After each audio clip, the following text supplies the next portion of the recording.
Package 7, kaya niya mag-produce ng 6,000 gallons per day, while the package 9 with the same horsepower, kaya niya maglabas ng 12,000 gallons per day. It's twice the capacity ng cell. How to maintain the quality of water? Siyempre, dapat yung lahat ng filters yan sa akin galing. Tapos dapat sundin yung lahat ng sinasabi namin pagdating sa preventive maintenance. The more na tinetechnical mo yung mga bagay, kinukomplikado mo, the more nagiging mahirap. Just give us the problem and then we will solve it. I could only just give you 2 water testing analysis, no more. Yung pangatlo may bayad na. Kung hindi mo nararamdaman na may watermarks doon, ibig sabihin there's something wrong to their marketing. Ngayon, kahit pares kayong watermarks, kahit anong package pa ang kinuha sa akin yan, kung hindi ka marunong mag-manage ng negosyo, problema yun.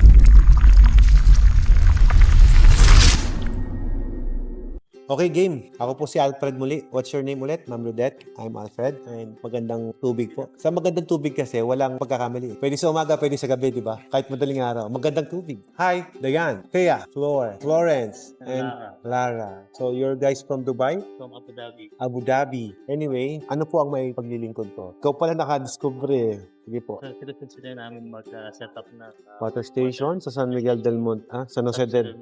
Yung water source, hindi pa kami completely decided whether sa Nawata or well, sa mga video na napanood ko, either we're looking at 7 or 9 package. 7 or 9 package. Main difference in 7 and 9. Well, sir, for me, 9 na yun eh. So, I will recommend the 9. Ngayon, gusto mong malaman yung pinagkaiba ng 7 at 9. Package 7, kaya niya mag-produce ng 6,000 gallons per day, while the package 9, with the same horsepower, kaya niya maglabas ng 12,000 gallons per day. It's twice the capacity ng cell. Yun yung difference. Pero, kahit sabihin natin yun lang ang main difference nila, malaking factor yun. Kasi doble yan, oh. Doble yung usapan eh. Kumbaga sa kape Amerikano ko, yan, double shot yan. Mas matapang yan. Like what I said, sir, pareha sila ng horsepower ng mga motor. Same horsepower, same specs. Sa pinagkaiba lang capacity. So, ganito lang yan. Pag kinumpit mo sa kuryente, kung ang bill mo sa kuryente, 20,000 si package 7, si 9, 10 lang. Half of the saving agad. Laki, no? How to maintain the quality of water? Siyempre, dapat yung lahat ng filters yan sa akin galing. Tapos dapat sundin yung lahat ng sinasabi namin pagdating sa preventive maintenance. Ngayon, yung training po na yan, lahat naman po magagaling sa amin. Sa inyo po, on your part, pagdating sa quality ng lasa ng tubig, ma'am, wala tayong magiging issue. Kasi unang-una, ituturo namin sa inyo lahat ng basic maintenance, troubleshoot, lahat po. Kumbaga hindi kami madamot pagdating sa knowledge na yun. Tututuruan kayo doon mismo sa shop. Would you think, ma'am, we will going to set up the machine na papalya? Hindi kami natagal sa negosyo to, ma'am. You're already almost 19 years in the industry. Magto 20 years na kami. Well, ma'am, ganito yan. Ang complaint niyan na mangyayari kapag pinabayaan niyo po yung maintenance ng makina. Siyempre, pag pinabayaan niyo, anything na pabayaan niyo, kahit bigyan kita ng magandang makinarya, kung pabayaan niyo po yung makina ko, ma'am, magkakasira at magkakasira. Kaya po, kumbaga, hindi lang po negligence namin yun. Kumbaga, tinuro namin sa yung maintenance, pero hindi mo ginawa. So, yun po ang chances. In terms of maintenance, materials yung pupuno namin sa inyo. Filter lang. Kami na ang gagawin. Yes. Kasi ma'am, ganito yan. Hindi ko kayo hayaan na maging company dependent kayo sa akin. Kasi magiging burden namin kayo. Bakit? Kasi isipin mo palit filter, tatawagin mo pa kami. We need to go to San Jose del Monte, Bulacan just to replace your filter. Eh kahit yung mga anak mo, kaya namin turuan yung magkabit ng filter eh. Alam mo yun? Ang dali ikabit niyan. Napakadali ikabit niyan. Yes. Hand tight lang. Kumbaga, ang dali. Why we need us? Why you need us to replace the filter? That's why kailangan po ng training. Lahat naman yun, ipapa hands-on namin sa'yo. Before namin iwanan po yan. Regarding doon sa tinatanong mo, paano yung munisipyo pag mag-check? Natural mag-check sila kasi they need to protect our community. Natural. Pero ma'am, tingnan mo, ang taas na ng makina ng pinag-uusapan natin. Would you think kakabahan ako dyan sa package na yun? Hindi siguro. Tsaka hindi lang ang nilagay ko dyan na sabihin mo na nasira itong membrane. Pag nasira yung membrane, wala nang protection. Hindi, naglagay pa ako ng ultraviolet. Sobra daming protection na nilagay ko dyan. So, hindi lang isang layer. Hindi lang. Kaya nga 36 level of filtration yan eh. Sipin mo, kahit may sumablay na filter dyan, di ka nagpapalit ng filter, di ka nagme-maintain, gagana pa rin siya. Kahit nasunog yung motor pump niya, na-under pa rin yan. Ganun ka-high-tech yan. Tatlo. May kanya-kanya siyang gamit. Dispensing, RO, feed. Pero kapag bumigay yung pump, may mga bypass system siya na you could still use the system even though naghihintay ka ng replacement. May PLC ba yung program logic control? Halimbawa, pag may nasirang isang part ng error siya, meron siyang... Dati meron, pero tinanggal ko kasi sakit sa ulo. Kasi yung pyesa mahirap hanapin. Alam mo yan? Sa Pilipinas, not all the parts is available. same time, the more na tinetechnical mo yung mga bagay, kinukomplikado mo, the more na nagiging mahirap. So I like the idea of Toyota. Mapansin mo sila. Si Toyota, base model, di ba? Less sakit sa ulo. Jeep, Rubicon, kung makita mo, sobrang basic ng controls. I like the concept. So sabi ko, eto napaka-simple, pero tinan mo, walang sakit sa ulo. Ganun ko ina-applyan. Sinimplify ko para hindi sumakit ulo mo. Kasi pwede ko naman yung gawing technical yan eh. Sabi mo, lagyan ko ng PLC yan. Lagyan ko ng kung ano-anong mga magnetic contactor ilagay ko dyan. Para lang medyo maguluhan yung isip mo. Pag binuksan mo ng ganun yung cabinet, daming wire na spaghetti na ganun. Ano to? Di ba? I don't want it to na ganun. Kung mapansin mo yung system is very simple. Ang dali intindihin. Even the regular technician, kayang-kayang i-repair yan. Kasi ang sinusupply namin nationwide, ma'am. Hindi lang dito sa Pangasinan. Nationwide supplier kami. We even ship to Guam, to US, mga machines namin. Now, kung kukomplikaduhin ko yan, magkakaproblema kami. Ang pipe po namin is made in Germany. Yan yung mga pipe na ginagamit namin. Pero, pwede mo namang gamitin yan sa mga ordinary tubo dito kasi same size lang naman yan. Brands and quality lang ang pinagkaiba. May warranty naman siya just in case. Lifetime service warranty tayo. Hanggat nandito ang kumpanya ko, sir, may warranty ka sa akin. Pero sa pyesa, meron tayo 1 year replace warranty. We don't do repair. We replace. In terms of space requirement, Hanggat maaari, ang ginagawa namin, yun nasa picture. Ginagaya. Ganyan yung layout niyan. Whatever you see in the picture, yan po ang hanggat maaari layout natin. Kaya lang, syempre, pahaba yan. May mga areas kasi na square yung building. So, ang ginagawa namin, pagka ganun, para ma-maximize namin yung area, ilalagay namin sa likod yung tangke. Ito, nililipat ko yan sa likod. Para mas compact siya. Isang space lang yung ina. Kung franchising kami, ma'am, even the pintura, tiles, papakailaman ko yan. Oo, pati design, pakikailaman ko. Kapag franchise. But we're not franchising. We are just manufacturing po.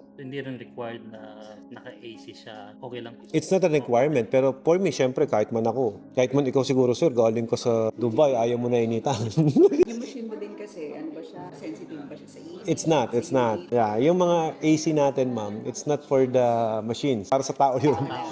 Wala akong requirement. Draft ng contract. Draft? Para ma-review. Pwede naman. I can give you. Typical naman yung It's not. typical sa lahat ng customer. Yeah, it's okay. Pero transparent naman ako. Whatever na nakalagay dyan, yan yung nasa contract. And whatever na napag-usapan natin, nasa kontrata rin. Parang right now, I just explaining it sa inyo kung ano laman ng kontrata. Yun lang yun. Kumbaga, hindi kami maliligaw. Kumbaga, we don't do overpromise dito sa negosyo namin. Whatever in the contract included, sinasabi namin sa inyo ngayon. Para pagbasa ng kontrata, asa na yung sinabi ni Alfred dito. Diba? Kung hindi tayo, baga, sinabi mo nandito tapos dito pala yung sinabi ko. Mali. Anong background mo, Alfred? Sorry? Anong background mo? Bakit? Curious lang ako. Kaya nagpunta sa ganitong business. I'm a civil engineer by Civil profession. ka din? Civil. Civil din ka din. Civil din kayo. Oh. Pero ma'am, hindi related eh. Kasi ilan lang ang motor niya, no? Diba? Tubero lang naman gagawa.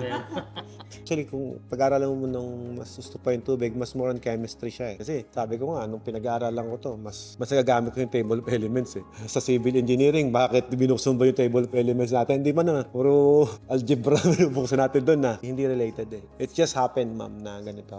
Yes, I studied civil engineering Bulacan State University, but hindi ko nagamit as practice na dahil during that time, sir, is working student ako. And then, nalaman ko na lang na nagiging entrepreneur na pala ako noon habang nag-work. Kasi nga-ibenta ako ng Natasha sa mga classmate ko, sa teachers ko. Tinda ako. Just to survive, hassle talaga.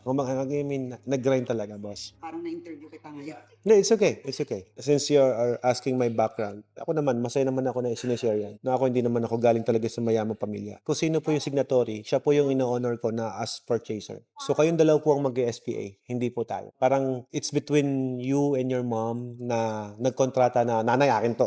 Pero siya po yung ina-acknowledge ko na buyer ko, na purchaser ko. Siya po yung client ko, not you. Kumbaga, tag-finance lang kayo. Ganun. Kumbaga, whatever, sino man yung nakapirma sa akin sa kontrata, she will be acknowledged as my purchaser. Well, installation time mabilis. Around 2 to 3 days lang installation ko. Pero ang matagal sa akin yung preparation ng makina kasi personalized. 35 working days ako sa makina. Ganun katagal. Testing pa lang ng tubig, naabot na ako ng 2 weeks eh.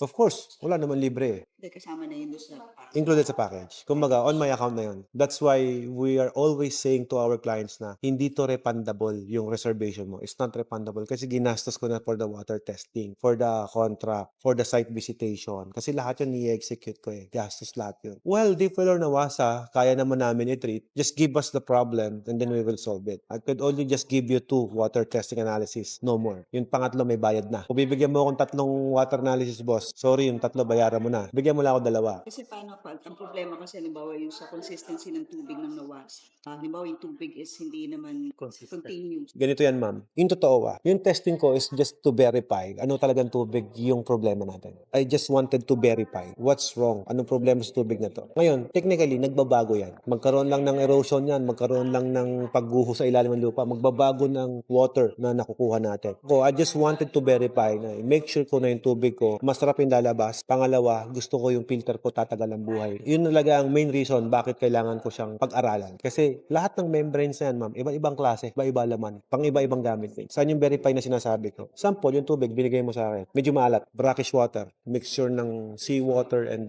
fresh water. Brackish siya. So, gagamitan kita ng membrane na pang brackish water. Ngayon, ma'am, ang tanong, Alfred, ano mangyayari pag ginamitan mo ako nun? Technically, yun yung given problem. Mabibigay ako ng result sa'yo na maganda, pero may disadvantage. Hihina yung capacity. 4 ang membrane. Alfred, sabi mo, 12,000 gallons per day, ba't di lumalabas yung 12,000 dyan? Brackish water yung nilagay ko sa'yo dahil yung tubig mo problemado. Technically, hina siya. Instead of 3,000 each membrane, baka 2,000 lang. Yun ang output rate niyan Depende sa quality ng tubig. sa tubig. So, I just need to verify. Para sure ko lang na yung tubig natin, masarap yung lalabas. Kasi pwede ko naman install na bara-bara yan eh. Alam mo, ngari, Alfred, pabili ako water station. Pera ka, sige, akin yung baya, akin yung pera mo, bigyan kita makina. Pwede naman yun eh. Aandar yan eh. Ang tanong, gaano katagal? Tsaka gaano ka-quality yung tubig? Yun ang next question. Kaya sa amin, ma'am, iniiba-iba namin laman loob niyan. Kaya napapansin nyo, sa flyers namin, nakalagay yung sukat. Pero we don't disclose gaano kadaming amount of resin ang ilalagay ko, gaano kadaming carbon, gaano kadaming AFM, gaano kadaming manganese ang ilalagay ko. It doesn't include. Bakit? Kasi iba-iba tayo ng problema sa tubig. Yung tubig mo makalawang, damihan ko manganese. Yung tubig mo hard, damihan ko ng water sulfate. Yung tubig mo mabaho, lagyan ko ng carbon. Iba-iba naman. Iba-iba rin ang level. Sa carbon, napasobra, pumakla na tubig mo. Paano ko i-disclose dyan yun? Iko-kontrata natin, di ba? Imposible. Ngayon, ang ibibigay ko sa'yo is only pyesa, mga ilalagay ko, but not the total amount, gaano kadami.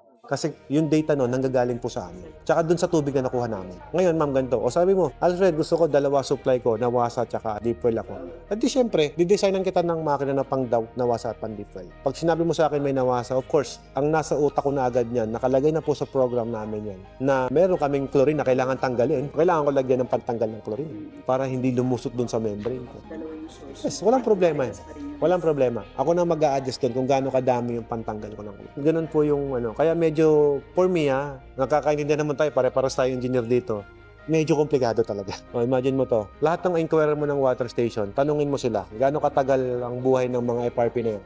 Isa lang nga sabihin sa'yo, every year. Ako, every 15 years. Yun yung binayaran sa akin. Umigsi man yun, ma'am, ang mangyayari doon, kaya umigsi, pinabayaan yung maintenance. Kasi everything na pinapabayaan, sabi ko nga, umigsi yung lifespan mo. Yun yung sasabi ko palagi sa mga client ko. Kung doon sa San Jose del Monte, Bulacan, hindi lang naman kayo ang nagpaplanong magtayo ng tubigan doon. Marami ang gusto magtayo doon. Kaya lang, sino yung pabilisan? Ngayon, kung may nakatayo mang water station doon, kung hindi mo nararamdaman na may watermax doon, ibig sabihin, there's something wrong to their marketing. Di ba? Kasi di sila maingay, di sila matunog. Technically, kung di mo naririnig, boss, marami ka pang potential customer na pwede mo madeliveran. Ito don't be offended. Huwag kayo ma-offend Ang like ko sinasabi sa mga nagsasabi ng ganyan sa akin na, may client ba kayo sa gantong lugar? Ako like ko sinasabi ganito, mind your own business. Kasi sila, hindi naman nila iniisip kung may kalaban ba sila or what eh. Kasi, ang totoo po niyan, magkakatalo pa rin kayo sa management and marketing. Sa serbisyong ibibigay mo pa rin sa kanila. So, kahit sabihin mo sa akin na, Alfred, parehas naman kaming watermax dito eh. Ngayon, kahit parehas kayong watermax, kahit anong package pa ang kinuha sa akin yan, kung hindi ka marunong mag-manage ng negosyo, problema yan. Kuha mo? Ito, sample ko lang sa'yo, sir. Pansin mo yung mga SM mall, lagi may katabing Robinson sa labas. Bakit? Competition. Hindi lang yun. Sample ko sa'yo, boss. Si Jollibee at si McDo. Gusto mo kumain kay Jollibee, pero ang dami nakapila. Lipat ka sa McDo. Tama?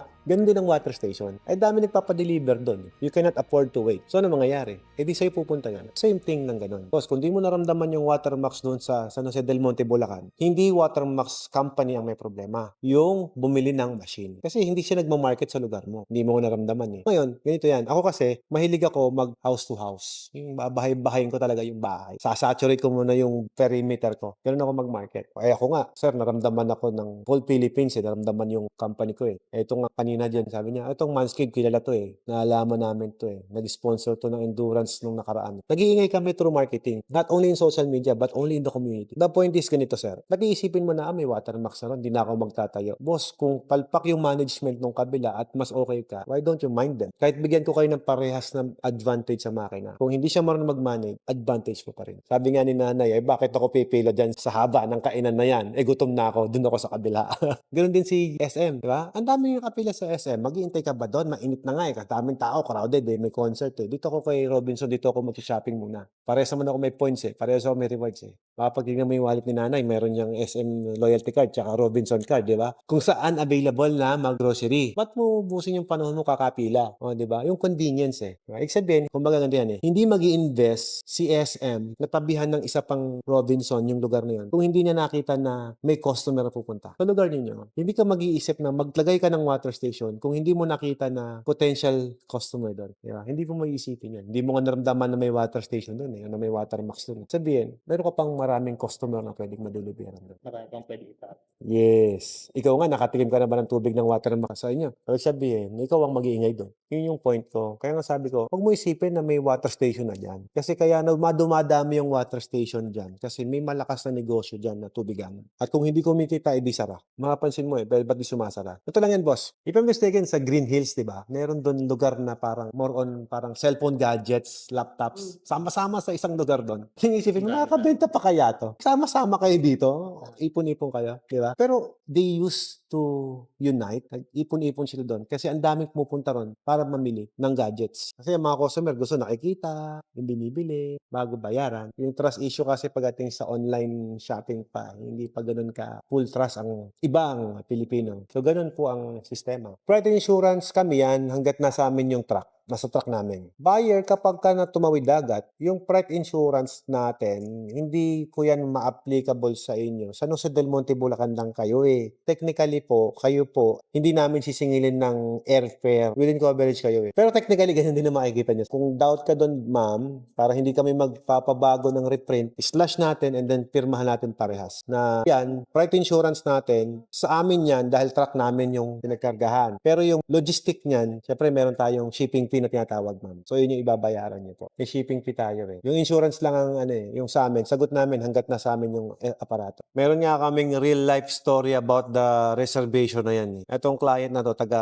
Bayambang dito lang. Nag-reserve siya, matagal na. Pero may record kami. Talagang nasa database namin. Check namin yan, may reservation 20,000. Nung binili niya yung package 9 ko, 32 level of filtration pala. Tapos ang presyo noon, parang mas mura ng 50,000. Siyempre, dahil matagal na siya nag-reserve, kung magkano yung presyo ngayon, hindi namin sinunod sa presyo ngayon. Pero makukuha niya yung bago pa rin, yung package ngayon. Kaya nga sabi ko, kantsaw ko sa kanya, sir, ayos at tumubo ka pa 50,000. Kasi kung bibilin mo ngayon, Kumita na kagad, di pa na-install. kaya nga lang, hindi mo siya makukuha kung hindi mo siya tutuloy. Tutuloy na niya eh. Ba't naman natagalan? OFW sir eh. Parang tiwala siya kasi na mag-reserve na ako para matuloy na. Parang inabot yata ng COVID eh. Like that I said sir, hindi kami nagpa-forfeit ng reservation. Hindi namin, kumbaga pera niya yan, ina-acknowledge namin na hindi namin pera yan. Pera niya yan. Pero hindi namin may refund dahil nauna may kontrata na na-execute. Pangalawa, may water testing na ginawa. May site visit na nangyari. So kung kukumpitin ko lahat ang gagastin ko doon, baka may utang pa siya sa akin. Wala ko ibabalik. May balance pa. Talaga non-refundable. Anong re-refund ko sir? Hindi ko na pwede sabihin sa kanila na, yung araw mo to refund Membrane and filter. Yung filter technically na meron akong dyan, preventive maintenance na dyan. Every month na yan, total mura lang eh. Ba't na membrane ng mahal? Hindi ko pwede sabihin na sa'yo na every year, hindi. Siyempre gagamitin natin as the most life expectancy na pwede natin ma-achieve doon sa membrane. But on the record, marami kaming kliyente, 18 years na. Sabi ko nga, magna 19 years na kami. 18 years na sa water station. Same membrane pa rin gamit. I got even records, ma'am, na may 20 years na kaming mga clients. Pero hindi ko client talaga yun. Client na ng magulang ko yun. Kasi nauna sila sa akin. Yung mga parents ko. Mas nauna sila. So, yung mga previous customer nila, hindi pa nagpapalit na membrane, okay pa rin. Anong difference? Simple lang. Nagme-maintain sila ng tama sa makina. Kung papatagal ko sa'yo ng 3 years yan, 2 years yan, I could say, sulit na yan. Buwawi na yan. Pero pag sa dialysis center ginagamit yan, i-required naman namin yan na every 6 months palitan mo. Kasi malaki naman ang kita dyan. Tsaka simple lang, ma'am Paano mo nalaman ng membrane pag peke at tsaka original? Dapat may gauge, di ba? Paano malaman? Pag peke yan, nabubutas. Mabubutas siya kapag ka ginagamit mo. Kunyari, instead na mag-clog, nabubutas. Peke yun. Yung sa amin, hindi siya nabubutas. Nagbabara siya. Mas okay yun. Mas okay na magbara kaysa mabutas. Kasi pag nabutas, yung maduming tubig, pupunta dun sa product, mabebenta mo. Pero pag nag-clog, nagbabara, lumiliit lang yung capacity, pero di siya nabubutas. Yun yung original. Kaya kami rito, di kami gumagamit ng low quality na product. That's why, tumatagal din kami sa industriya. Well, syempre, kahit naman anong pampangilagay mo, pwede eh. Kaya lang, ang tanong, ba't ka pa kukuha sa iba kung meron kami? Pero syempre, hindi kita mapipigilan bumili sa iba if you want. Wala kami magagawa doon. Pero syempre, anything na binibili mo sa akin, libre ang installation. Lifetime service warranty eh. Kaya ngayon, kung bibili ka sa iba, how could I deal with the lifetime service warranty? Of course, bayaran mo yung service ng tao ko. Kasi hindi naman sa akin galing yung pyesa. Kami naman, I won't do a warranty sa pump na alam kung sasabit ka.